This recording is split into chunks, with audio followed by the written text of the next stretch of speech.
The Home Tech Podcast is supported by you. To find out more, go to HomeTech.fm/support.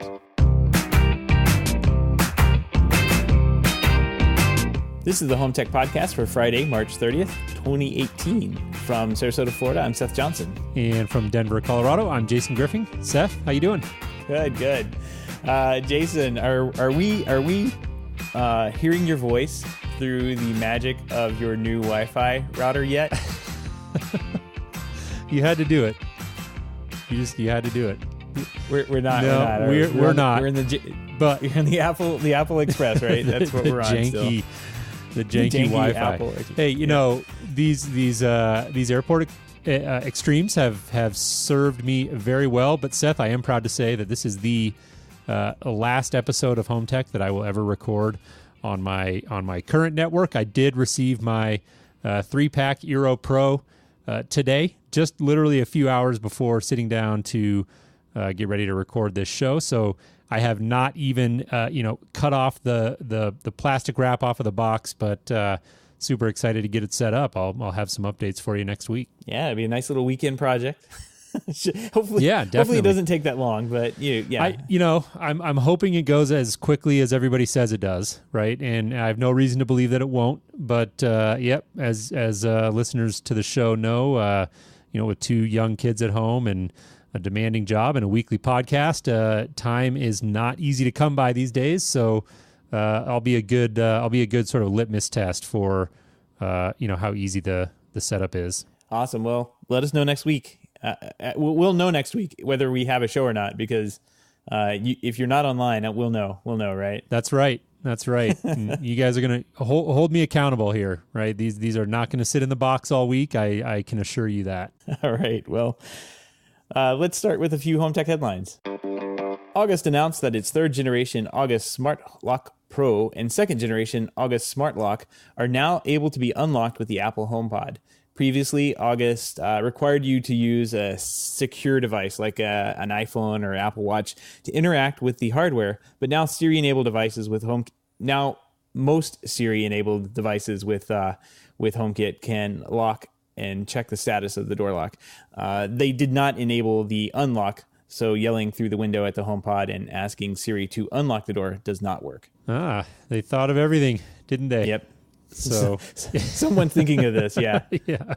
Well, it's good to see some HomePod smart home stories coming across. So we'll keep an eye on that here. Moving on, a friend of the show, Alex Capisolatro, posted a great video over in the Hub, our private Slack channel for home tech supporters. This is a video of a new Josh AI feature, which Alex is the CEO and founder over there, which allows the end user to set up entire automation scenes using only their voice. And this one is a pretty cool video. I would encourage you to go check that out if you're interested in voice control and want to see sort of, I would call it probably some cutting edge technology here in terms of how things are set up in the smart home. Go check that out. We'll have a link at HomeTech.fm/205. Sounds simple, but it actually is really cool. I really like that. So Leviton, the leading security and home automation provider, now integrates with Nest Internet of Things devices via cloud-to-cloud integration. No smart home hub required. Specifically, Leviton's Decora smart line of Wi-Fi dimmers, switches, and plug-in adapters work with the Nest thermostats, cameras, Hello doorbell, and protect smoke and CO detectors through the Works with Nest program. Jason, I think I'm going to have to get rid of our bell for this. Yeah. What do I do? It's like the anti-bell. Yeah. Sound. Maybe you play it in reverse or something. Oh, that's a good idea. I'll fix it in post. All right. Foxconn, best known for manufacturing, quote, practically everything in the world, reading from TechCrunch here, has just announced the purchase of Belkin for $866 million in cash. You probably know Belkin for its various lines of accessories, peripherals, and assorted consumer electronics, most popularly Linksys and Wemo devices. So big news for Belkin. Yeah, big news. It will be interesting to see what Foxconn does with these brands.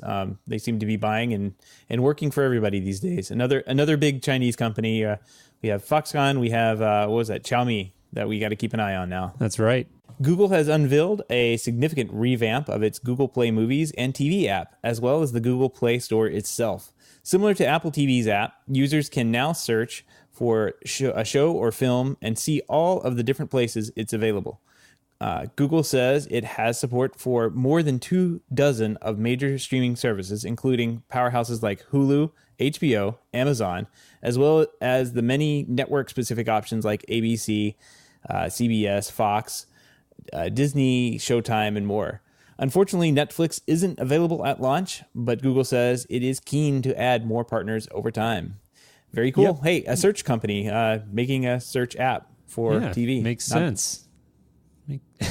I can tell you, as somebody who has started to watch more and more streaming shows, that sort of universal search functionality is very, very useful. So good to see. With 12 projects currently in the works, the New York Times reports that Apple is targeting a launch for their original TV content offerings as soon as March of next year, so 2019. Sounds like a long time, but this is pretty normal as these things go. When their original content effort rumors spun up, Apple had a reported $1 billion budget. The New York Times says it is easily on track to exceed that number, as it has outbid Netflix in some negotiations to secure rights to various shows. Reports that Apple will also likely outspend Facebook, YouTube, as well as many traditional TV studios. I think this is a fascinating story and really interesting to see what Apple's going to do in this space. Yep, I'm so happy to see these original content being created like outside of the traditional TV markets where we get things like, reality TV like Survivor and Big Brother. I know people like those, but I'm just, they're fairly low production value. These will be definitely high production value, big budget things that should be fun. Yep. So Google Home, Home Mini, and Home Max speakers can now play music through other Bluetooth speakers. Yay! Now any of your Google Home devices can connect to other Bluetooth speakers, so you can control your entertainment experience simply by using the sound of your voice, the company said in a blog post. You can also add your existing Bluetooth speakers to Google Home groups for multi-room audio. Very cool feature. I'm always glad, like the Google Home Mini I have sitting in front of the desk right now doesn't sound good. Connecting it to Bluetooth could make it sound better. Yeah, it's interesting you bring that up because I know that in the link that we'll have up in the show notes was from The Verge, and they at least reported that specifically. So this feature, I should say, is very useful to take that Home Mini and really extend the audio capabilities out to a better speaker. So pretty cool. Moving into one final story here, One Vision Resources, company that I'm proud to work for, has introduced a live streaming video tech support. Seth, we wanted to talk about this for just a minute on the show. This is a pretty cool thing that we're really proud to have out there and think it's really going to be a big deal for service and support in the smart home. Our support specialists at One Vision can now utilize this tool during service and support events to collaboratively identify, analyze, and resolve issues with smart home owners using the built-in camera on their iOS or Android mobile devices. So it's pretty neat technology. Yeah, you work for them and you were like, do we want to put this in? I'm like, no, Jason, this has to go in. We have to talk about this. We have to spend some time because this is a really cool idea. You guys really do a great job of thinking up and implementing these ideas because I saw Joey talking about how it works in the hub earlier today too. The technician can be on site aiming their phone at a switch or something that's not working correctly and talk to your I guess you work directly with the homeowners, but I mean, it could be a technician or a homeowner, whoever is running the support. They could be showing something like a modem or a switch that's not working right and on their phone. And then the technician on the other end can put an arrow, an arrow. This is the thing you're looking for. This is what we're going to work on. Unplug that wire. Yeah. Here's the wire. Yeah. So this is a great idea. I love this. And we would try to resolve, as a dealer, we would try to resolve these kind of issues remotely all the time. And we'd hate to roll a truck out. This is going to save some serious amount of money and make the support that One Vision's providing a lot better than it could have been in the past. Yeah, we're super excited about it. And you described it pretty accurately there. I mean, I think it's a really neat technology. Obviously there are a lot of applications for it, and anytime anybody who's ever tried to support anybody in the smart home, and that could be anything from a a home technology professional to a spouse who travels and has a significant other at home who, gets stuck on something and you're trying to help them get through the technology. Very often it is difficult for the person who is experiencing the issue to accurately describe what it is they're seeing. And just having a pair of eyes and ears on the site for that person who is providing remote support can make all the difference in the world. And so we think this is really a neat feature, and it has some really, really cool functionality built into it that makes it, really takes it a step further than just using like a FaceTime call or something like that. So, you mentioned the ability to draw on the screen. There's the ability to for the support technician to control the flashlight on the other phone. So if you're trying to support somebody and they're in a dark rack or something, you can turn on and off the flashlight. Great idea. And some other pretty neat features baked into there. So again, super excited about it. And I think really this sort of technology is a great deal for anybody who owns a smart home system, regardless of the size or complexity or budget of that system. The fact of the matter is, at some point in time, you're going to need remote support, and having that ability to get eyes and ears on the site from somebody remotely is really, really useful. So very excited about it. I got to say, when AR came out, I did not think about this at all. This should have been something that I thought about immediately, but I didn't think about it at all. And I'm glad that somebody did. The IKEA, this reminds me of that IKEA app where you can lay out your furniture in your house, and that you want to go buy from IKEA to see how it will fit. Except you get little arrows and things, markups from somebody who knows what they're talking about to how to fix something. So I really like this. This is a great idea. Yeah, we're very excited about it. Like I've said multiple times there. If you want to learn more, definitely head on over. We'll have a link to a story with some more information at HomeTech.fm/205. So go check that out. And to receive the top headlines from last week in Home Tech, subscribe to our newsletter over at HomeTech.fm as well. Jason, some big news this week. Kind of like we were going through the news stories and grouped these together, kind of inadvertently. But a lot of manufacturers released some pricing on their new 2018 TVs this week.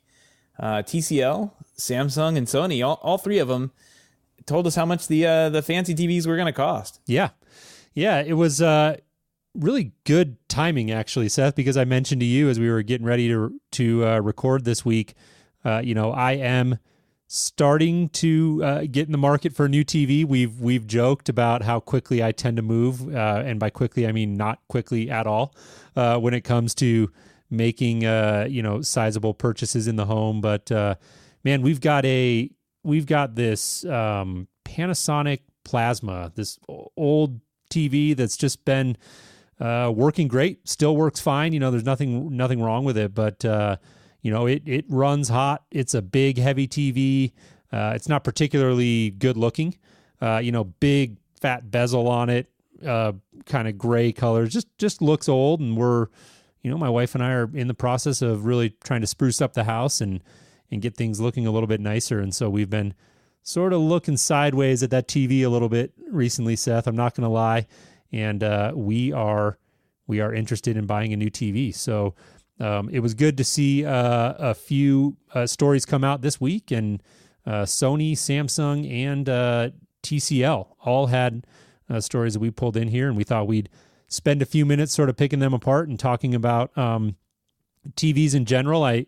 I think you said maybe half jokingly that you were in the market for a new TV as well, and there's never a bad time, right, to get a new TV in the house. So I thought it might be fun to talk about these a little bit.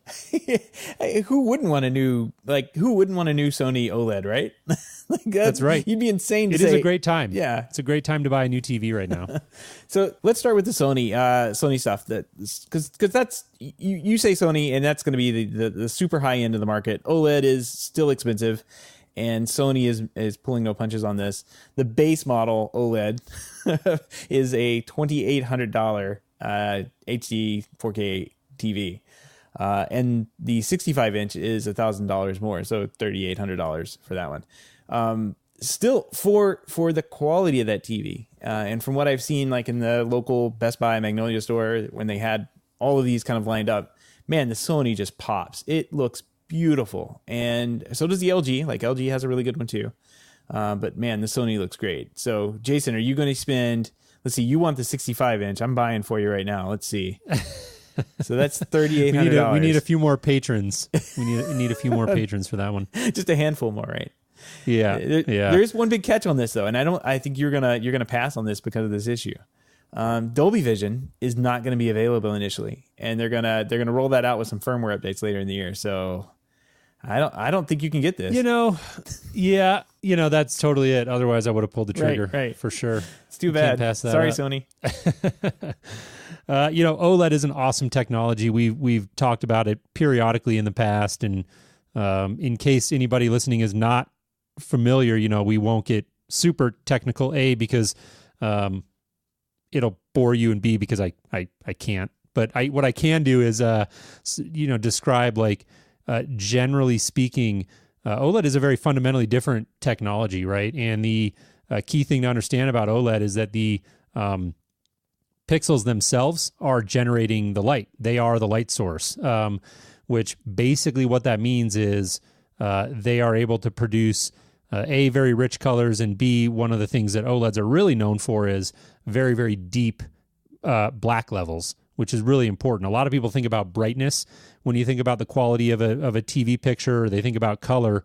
Not as many people intuitively think about black levels as being really important to the viewing experience, but OLEDs are very, very good at creating those because they can just literally shut the pixel off. That's how they create black, whereas LCD-based displays, which, when you see a TV advertised as LED, that is basically a derivative technology of LCD technology. And the way those work is through backlighting. So they've got a backlight shining through and a bunch of little, very, very, very small, like shutters almost on the pixels that shut out and create different colors. So, that technology is much less expensive to produce now. It's very commoditized, but has some drawbacks, including, doesn't have quite that ability to produce those same black levels. So anyways, a little bit of a sidebar there on OLED.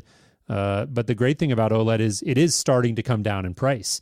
It is still relatively very, very expensive compared to what you can get for an LCD or again, an LED TV. But $2,800 for a 55-inch. Last year, this story we're looking at from Engadget said these OLEDs from Sony were starting at $5,000. So they've come down almost 50% in just a year, which is great. But unfortunately, Seth, for me, OLED is still a little bit out of reach. Are you going to be able? You may have to wait another year, is what you're saying. Another 50%'s got to come off the top. That's right. Yeah. We'll see. And next year it'll ship with Dolby Vision because, yeah. Well, that is an interesting thing that it's not ready, but like it does sound like that's just a software update. So not a huge deal. I know, like, when you talk about having HDR, for sure a must-have in terms of buying a TV these days. But Dolby Vision is just a particular type of format there. And that's the good thing about Dolby Vision is that that's like the selling point of Dolby Vision is that it can be updated with programming. So like, right, essentially they'll be able to do a firmware update that makes Dolby Vision better in the future, perhaps. So that's actually a really good thing. Unfortunately, the price is pretty high on these still compared to Samsung, right? So Samsung has a different technology, kind of the LED technology that you've been talking about.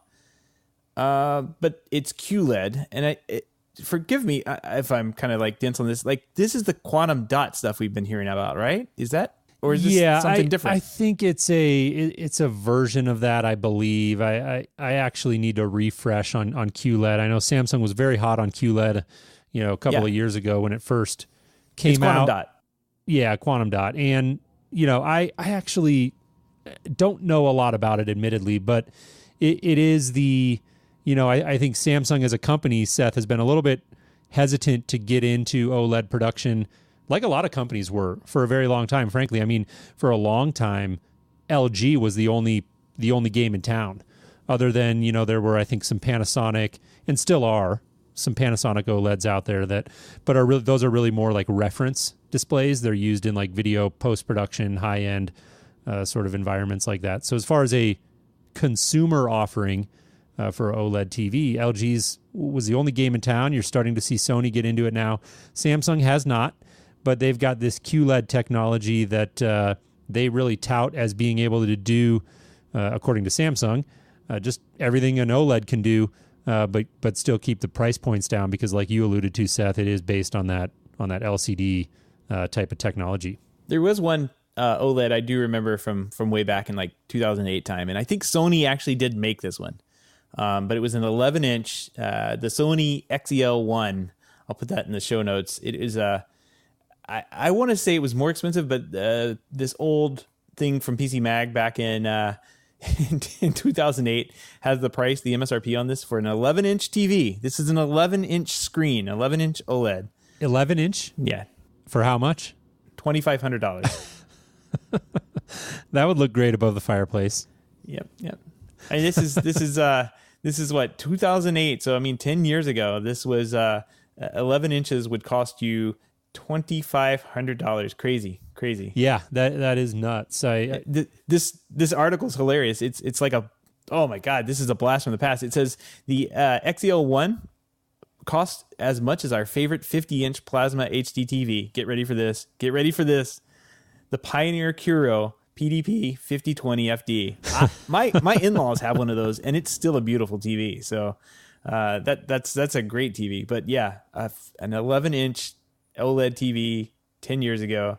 Wow. Yeah, that's wild. Yeah, that is just a great example of how far it's come, right? And I do think that the technology is fascinating. I've in the past I have spent some time. It's been a couple of years. Like I said, quantum dots have been around for a little while, and it felt to me like Samsung was really, or the technology itself was really sort of hot and top of mind for a lot of people for a while there, and then it sort of went quiet. But Samsung is been consistent, and these QLEDs have been around for a couple of years, and I mean, from what I've seen of them, they're great. They're great TVs. They look fantastic.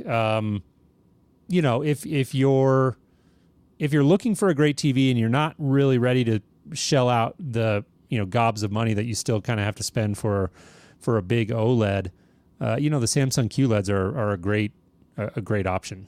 Yeah, and you have a good range of prices here, right? Because looks like they have they have no less than 4 55-inch TVs that start at $1,500 and go to $2,200.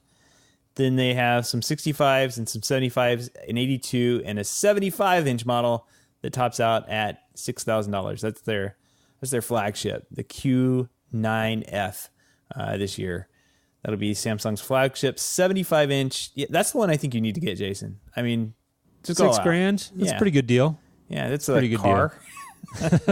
Yeah, right. It's interesting. They've got the 75. I see what you're looking at here. 6,000. They've got looks like an 82, a QN82 Q6F for 4,500. So it looks like that second to last letter there, the Q9F again on the 75-inch. So you've got the 9 series, and then the 82-inch goes to a 6 series. So Samsung always does that. It's not uncommon, and Sony does the same thing, and pretty much all TV manufacturers do it. But I can remember in my days of speccing and designing systems, like Samsung was particularly kind of tough to keep track of. And I'm not saying that in a bad way, because what I mean is they just have a lot of different options. So in any given size class, they may have like 2 or 3 different series where you can really look through and pick out the particular features that are important to you. So they may have a different version of HDR baked into one, or what have you. So quite a few. I'm looking at this page here again on Engadget, and gosh, there's got to be, 10 or 12 different models in this QLED line. And they again start as low as $1,500 and go all the way up to 6,000. Yeah, and one thing I've noticed, I've kind of looking at pictures on these. I don't think these are curved. I think these are flat. So hopefully, I'm just crossing my fingers on this one. I don't know, but I'm hoping that we have seen the last of these stupid curved TVs. Maybe they're gone. I don't know. I don't know, man. I'm not going to hold my breath. You know what is cool, though? If you scroll down to the bottom of this Engadget story, they talk a little bit about this ambient mode.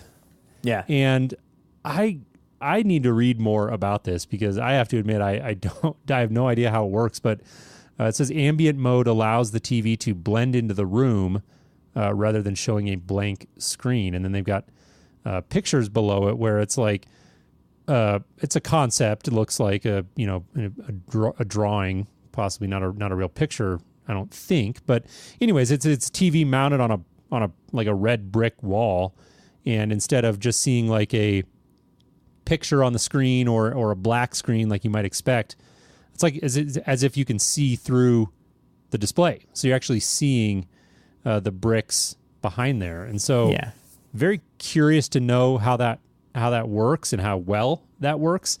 But a pretty interesting feature. I didn't know QLED could do that. It's neat, but when I saw that, they were showing that off at CES, I think, or maybe their last Samsung event, where they announced they were going to have these TVs, and I saw that and I'm like, well, that's not at all what it looks like behind the TV. If you take the TV down, there's going to be holes there where the wires are coming through. There's going to be a plug. Like, come on. That's a great point. That is such a great point. They got me. They totally got me with this concept because you're absolutely right. Like, where's the mount? Right. Yeah. Come on. Like, let's be and where's realistic the cord spaghetti that the installer had to spend 20 minutes like shoving back behind the TV to get it just right so it didn't. Oh man, that's funny. That is actually a great question. I'm going to have to look into that. Anyways, it's interesting from a high level. Yeah. Like I knew OLED could do that. I've seen OLED displays. There's some really cool applications for OLED technology in like commercial like retail displays. No, they're not OLED can do that because you can see straight through the screen. You can do a completely transparent OLED display. Right. Yeah. No, they're like taking a picture with a phone and then they're doing white balance with it or something to where it just kind of looks like you're seeing through this, but it's really just a picture that's on the TV, and it's matched to the color that's in of the wall in the room. Okay. Well, that makes a lot more sense. Yeah. Okay, I get it. I'm just upset because there's no plug and outlet there. Like, if you turn the TV off, it's got to be realistic for me. I've got to see that outlet. That's what you want to see. Yeah. Totally. I'm sure the household committee would agree right. with you on that one as well. Last thing on these. Sorry, Seth, go ahead. No, I was just going to say it'd be missing a plate. Yeah, totally. Drywall damage. Completely. I just am seeing all the pictures in my mind's eye right now. Right. These do all come as well. We should mention with Bixby built in, which is Samsung's sort of nascent intelligent assistant is their answer to Alexa. Seth, I had to get that in, so you've got one to bleep out and post. You're welcome. No more tonight. But I'm not sure what's really going on with Bixby these days, but I do think it's sort of noteworthy or to mention, right, that Samsung is baking these things into all of their TVs. This story does not mention, I don't think, smart things. And I know we talked about that a few weeks ago where Samsung was sort of touting that all of their new TVs could act as a smart things hub, which is another sort of interesting angle. Yep. These TVs in particular would be very interesting because when I was a dealer between Sony and Samsung, I sold a ton of those TVs. Partly because Samsung looked great and the price was hard to beat. Sony looked a little bit better, but the price was hard to justify. And yeah. So now I think between the OLED and the QLED, I think there's probably more justification for the price of the Sony. But then Samsung, it looks like you get more options, right? So you can get that 75-inch at $6,000 or the 82-inch at $4,200 or whatever. So Samsung still is beating Sony out on like the full lineup of TVs and competing on a size basis, I guess. Yeah, I mean, if you're comparing QLED to OLED, without question, we should mention in fairness that we didn't talk about Sony's new line of LED technology, Right. and so they've got a whole bunch of TVs in that LED range that are going to be more, comparable price wise with a QLED TV, and very good. Sony, like you mentioned, is a pretty premium display maker, and it can be a little bit hard for some people to justify, but you get it. You're going to get a great TV with Sony or Samsung. Yeah, their LEDs start at $1,100 for $49 and go all the way up to the $85 for $5,300. So still, yeah, and those are still great TVs. Like those TVs right there. I think those are still XBR TVs. So I mean, those are not bad TVs at all. Like you're getting your bang for your buck out of those things. But for the new technology, QLED and OLED, like that's where things are going. So that's like, that's where, I mean, I don't know. I think I'd be happy with one of the XBR, LED TVs these days. I think they're going to look, they're going to look way better than what I have. Right. Oh, for sure. For sure. And you mentioned that things are sort of, you see these TV makers sort of moving and gravitating towards these more differentiated or premium things like OLED or QLED. And the next line of TVs we want to talk about, I think, represents a good reason why you see Sony and Samsung trying to differentiate the way that they are, because frankly, LED technology has come a long ways where you can get a great TV for a very, very little amount of money nowadays. And, TCL is a great example of a company that, gosh, I think as recently as maybe 2 or 3 years ago, like they were barely even on my radar as a company. And I can recall one day, having a client come to me and ask specifically about TCL. And I was just honest. I said, I don't know a lot about them. I went and Googled them and read a little bit about who they were as a company. And man, they've really sort of made a name for themselves in terms of, you talk about bang for your buck, right? And this TCL 6 series 4K TVs, a story from The Verge here that we're reading, but this was reported all over the place. They just announced pricing on, let's see, the 55-inch model, $650. And then it says the cost of the 65 isn't known yet. But, $650 for a 55-inch TV is a great price. And these are the follow-up to the P series, which was TCL's sort of flagship, I think flagship TVs last year. I don't know. They may have higher end models, but anyways, the P series is very, very well regarded. A lot of outlets on the internet were calling it, the best TV you could buy for under $1,000 last year. So TCL is looking pretty compelling. And I got to tell you, Seth, a little bit more in my price range. Yeah, $650, and who knows what the 65 inch is going to cost. But I mean, for $650, I mean, why not? Like, get two. Yeah, they're going to be crazy.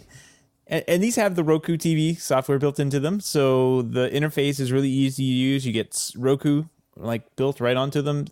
I think I've talked about this a couple times. We stayed in kind of a hotel / it was kind of like a mom and pop's hotel. And the TV they had with the room was one of these older TCLs with Roku built into it. And it was probably the best TV I've ever used, simply because the interface was just so easy to actually grab the remote and start using it. And it wasn't difficult. It wasn't hard to figure out. So I became a big fan at that point, even though the screen looked green when you went off to the side, and it was not a very good TV at all. But the interface, I could see where Roku was going with that, and I said, "Oh, this is good. This should take off," because you go from that over to a Sony where you have that weird cross menu bar thing you have to navigate through that makes no sense whatsoever. But they have put it on now. I think they have Android TV, and it's even worse. You just have all these little apps that fold up, and it's horrible. The Roku stuff worked a whole lot better, and it just it was intuitive and made sense. So I think if you get the $650 TCL, you will like it, and you won't regret it. So I'll save you a few bucks and say go ahead and get that one, man.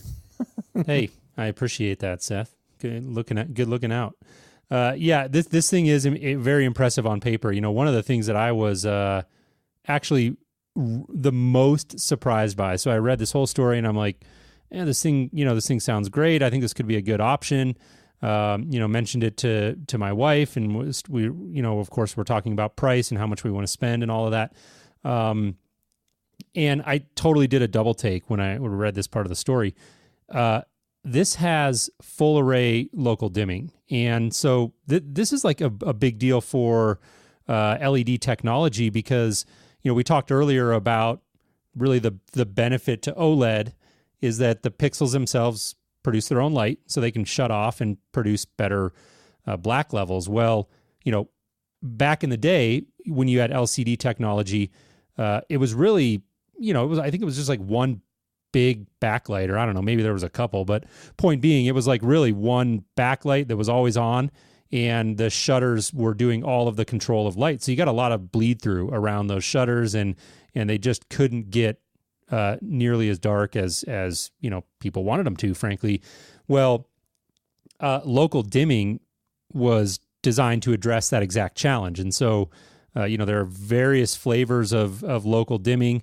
There's edge-lit local dimming. There's, different flavors of full array, different amounts of zones. But the full array is really what you're looking for if you want the best possible black levels out of an LED-based TV, because what it means is they've got a full array, just like the name implies, of dimmable backlights. And the more zones, the better. So this thing has 120 local dimming zones on the 65-inch model and 96 in the 55. So, that to give you a frame of reference, it says the P-Series had 72. So both of these models had full array local dimming. They've stepped up their game and added more zones, which means more granular control, which is important if you have a very dark area of the image, right next to a very bright area. That's where having those extra zones really comes into play. So pretty sweet deal. I was actually, like I said, very surprised to find out that this was a full array local dimming set, which to me has almost sealed the deal. I mean, I'm really looking very hard at this TV. It'll be hard at this point to get me to spend more on something, given the reviews and all the other sort of on paper features that I've seen. I have an LG TV that we got for roughly the same price, I think, and I want to say that so you've been using the term shutters to describe LCD technology, which could be like dead wrong. No, it's actually really good. So like if you have like shades or shutters that you close over a window during the day, of course you still see the light that comes around the edges, and that's exactly what happens. The phenomenon there is exactly what happens with LCD technology. So without turning off the light outside or turning off the sun or whatever, that you're still going to get that light bleeding through. And on my TV, my LG that I have, I want to say it has like 2 zones, like maybe because there's a point where I'm setting up my TV and it has a spinner like that spins around in the middle of the screen. Yep. And as the spinner's white and it has the little things that go around, and as it gets to one side, I can see the entire screen light up, half the screen light up on one side, and then as it gets over to 12 o'clock position and goes a little bit further, the other side of the screen lights up, and I can see the other one shut down. So interesting. That full array is definitely what you want to be getting if you're still in the market for an LED TV, because you'll end up running into things like that where and that's just something I noticed, but that happens when you're watching video on a smaller scale or a bigger scale, and you don't get as near of a good picture if that's going on. So definitely that's definitely good news to hear from TCL. By the way, since you were talking about the company history, they were founded in 1981 under the brand name TTK. As a cassette manufacturer, making knockoff TDK cassettes. In 1985, TDK sued them. In 1985, TDK sued them for intellectual property violations, and they had to change to TCL, taking the initials from Telephone Communication Limited, and didn't start to sell overseas until the 2000s. So yeah, probably the reason that you and I have not heard of these guys is that, they didn't really break into the overseas markets and probably here into North America until the 2000, maybe mid 2000s. Yeah, that's funny. Where we would have seen them showing up. It's a good find. It's I total sidebar here, but I can't remember why I got into this conversation, but there's a very cultural thing about this sort of knockoff economy. And what I found out is that somebody who knows way more about this than I do was telling me that like in China, there's actually a sort of a respect for being able to copy something like that is looked at very, very differently here in the US, where we look at that sort of thing as just a blatant sort of ripoff. And that knockoff economy is very, very big, as I've heard anecdotally in China. So it's really actually funny to know that that's the origin of this company. But just look at what happened with those hoverboards, right? Like those were kind of like things that were pieced together in the Shenzhen marketplace, like guys who had wheels with, got with guys that had motors, got with guys that had the little balancing, and they put them together, and there was like no blueprints on any of those things. And then all of a sudden, if everybody was out there copying everybody and how to make it, and then of course it blew up, and then literally blew up, and and now we are where we are today. Yeah. Anyways, good, interesting side note there. One other thing I did want to mention that I think is worth knowing about the TCL and full array local dimming in general is that full array TVs do tend to be a little bit thicker. So if you're big on like having the really, really paper thin type of display, full array probably not the best technology for you. That's where you get into that is like the reason why companies use edge lit for local dimming, which uses some really crazy technology where the backlights are actually around the edge of the TV, but somehow they're able to dim local zones all the way into the center of the display. And I don't know how that works, but to have that full array, you do need extra depth on the TV. And so, I pulled up a picture, just did an image search for the TCL 6 series. And if you poke around, you'll see, there's a few pictures floating out there where it's kind of shown at an angle.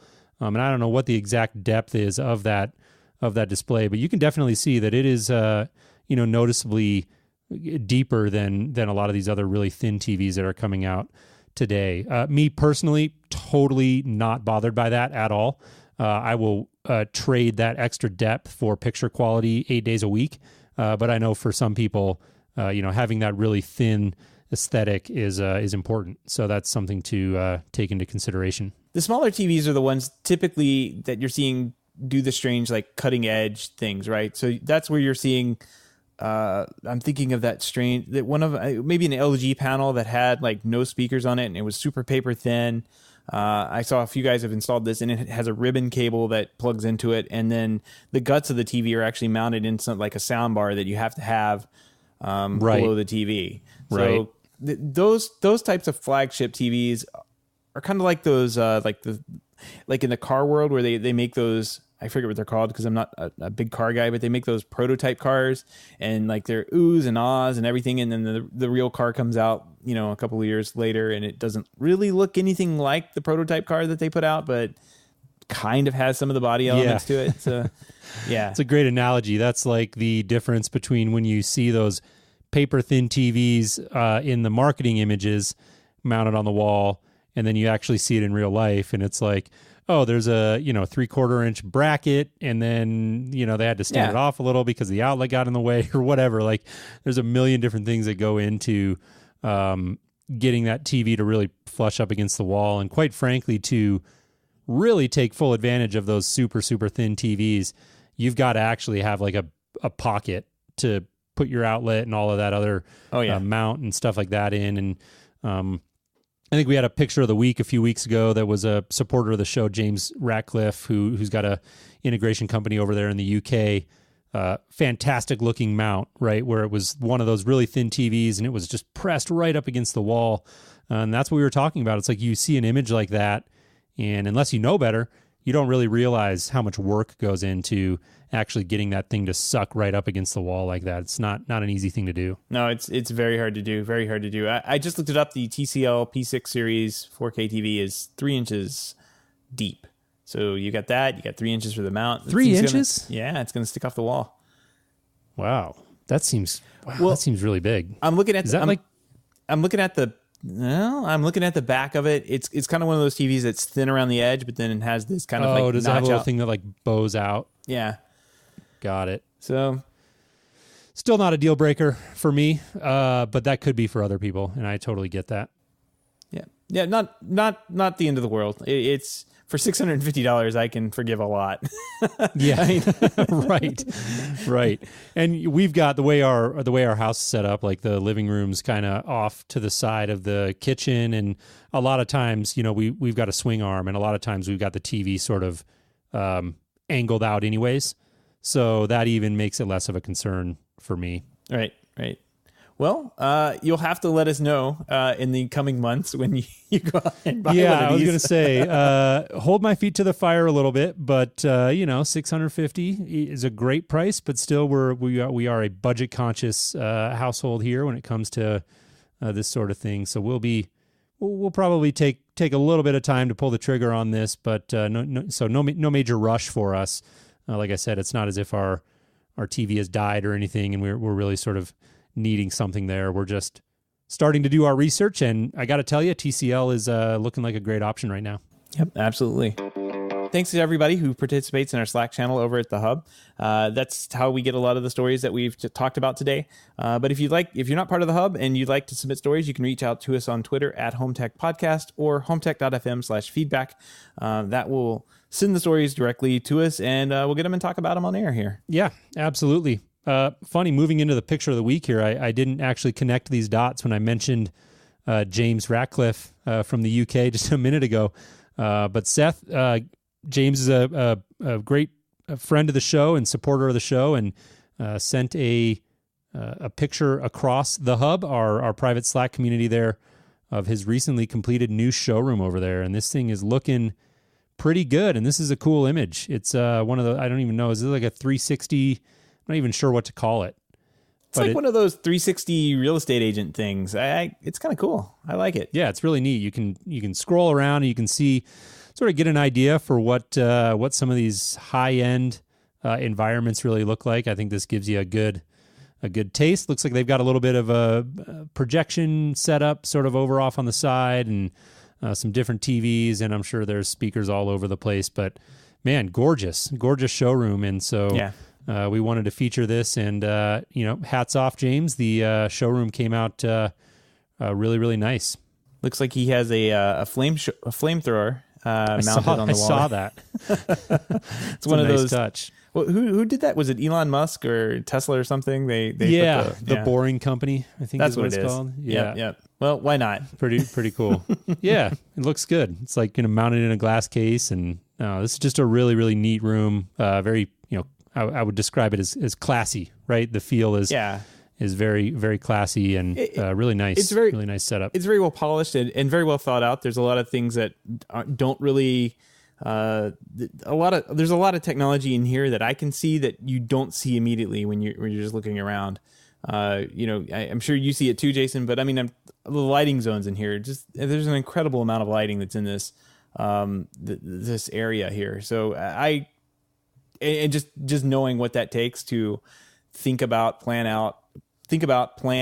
and execute on. I mean, it's tough to do. So they've done a great job, and I remember seeing like pictures of them putting this together. It seems like last month. I know it wasn't, but here it is. It's finished and it looks great. So congratulations. This is beautiful. Yeah, absolutely.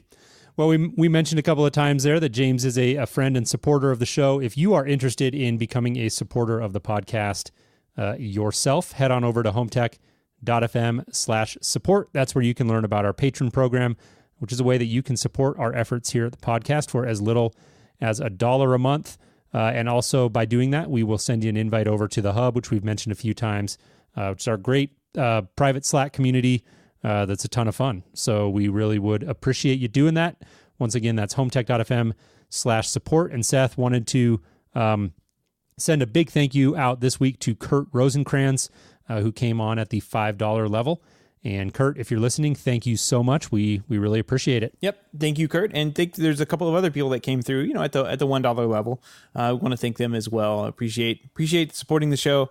We are getting closer and closer to that second goal of ours. Years later, the second goal that we have to do some kind of video show at least once a month. We'll figure it out when we get there. The workflow on that is perplexing, but we're getting close. Yep. And we're gonna have to figure that out soon. So if you want to see us, what's the word here? Flail a little bit on video for the first few weeks while we figure things out. That could be a lot of fun. And if that's your motivation, we'll take it. Yep. So head on over to HomeTech.fm/support. That's going to do it for our show this week. I did want to quickly mention that we do have a guest coming on next week for an installation here of the Projects Project, Keith Watson. And this is going to be a really, really exciting one. Keith has a very, very cool and interesting story. He reached out a few weeks back on a sort of unrelated thing. He wasn't even reaching out about the Projects Project, but was providing some feedback to the show. I think it actually, you know what it was? It was when we were the Super Bowl mystery of the audio. Keith had reached out about that. And as we mentioned, if you were listening, Keith is blind. And so that issue with the sound on the Super Bowl was particularly frustrating for him. But anyways, as a result of that email, we engaged in a dialogue with him and found out that he is, a smart home enthusiast and a really interesting story. And we sort of peeled back some of the layers via email and just talked about some of the unique challenges and use cases that he's got going on, given that, and really excited for the interview. He's graciously agreed to come on and share some of his story, and we really look forward to sharing that story with our listeners. Absolutely. I cannot wait to talk to him about this, because I know technology as much as you and I kind of like roll our eyes and we're like, oh, this is just a pain sometimes to deal with. Technology can really help people with disabilities or people who are challenged in some way. They don't have all five of their senses working fully. They can really help them live a normal life, like a full life, and be able to get around in their house and turn on and off lights and that kind of thing. So I cannot wait to talk to Keith about this. This will be a good one. It's going to be a ton of fun. So we look forward to that. Be sure to tune in next week. Thank you so much for joining us this week, Seth. We'll talk to you soon. All right. Sounds good. Talk to you next week. All right. Take care.